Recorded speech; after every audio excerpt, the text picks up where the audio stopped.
the name of the Father, and of the Son, and the Holy Spirit. What the Gospel says that one of the soldiers opened Jesus' side with a spear. And so this visible wound inflicted on the heart of Jesus contains a great mystery of love. Love, as we know, is known not so much by words, but by works and sacrifices. And we can only imagine the love of Jesus for us. What he did for 33 years. He became poor that he might enrich us. He humbled himself that he may exalt us. He died for us that we might live.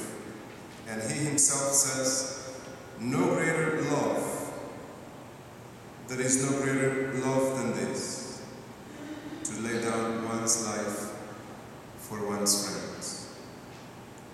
And the thing here is that he didn't die for his friends. We were his enemies. We were his enemies. Then this visible wound of the heart of Jesus contains a mystery also of grace. Jesus burns with love for us from all eternity. There was contained in his heart an ocean of grace for the redemption and salvation of mankind. This ocean of grace was opened with a spirit, and immediately there came out blood and water, the blood signifying the sacraments in general, but specifically the Holy Eucharist, in which the body and blood of Christ are given to us. Then the water signifies the sacrament of baptism, for in this sacrament, through water and the word of life, we are reborn to life everlasting. So today we should thank God for the great graces which flow from the Sacred Heart of Jesus. The foundation of the Church, the institution of the sacraments, especially baptism and Holy Communion. However, there is also an invisible wound, and this is inflicted on the heart of Jesus by man. That is, by every mortal sin which he commits, because he crucifies him anew and makes mockery of him.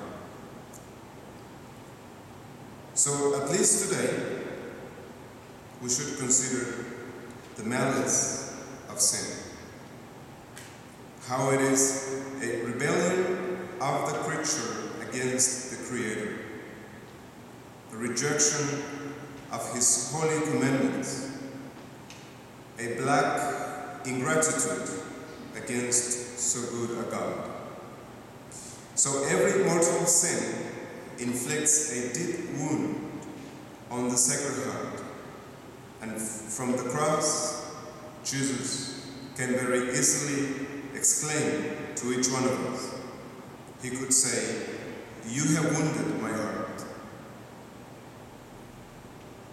Only wonder how many times he has said that phrase to each one of us. You have wounded my heart. Consider also the pain which the heart of Jesus suffers from this wound. The opening of his side and the transfixion of his heart with the spear were painless for him. He received this wound when he was already dead. But the wounds which the sinner inflicts on the Sacred Heart of Jesus cause Jesus great pain. For this wound is inflicted by his own children, whom he loves with everything, with all affection, and for whom he suffered and died. And the last thing is that we should remember that the day will come when this sweet Jesus, who is our Redeemer, is going to be our judge.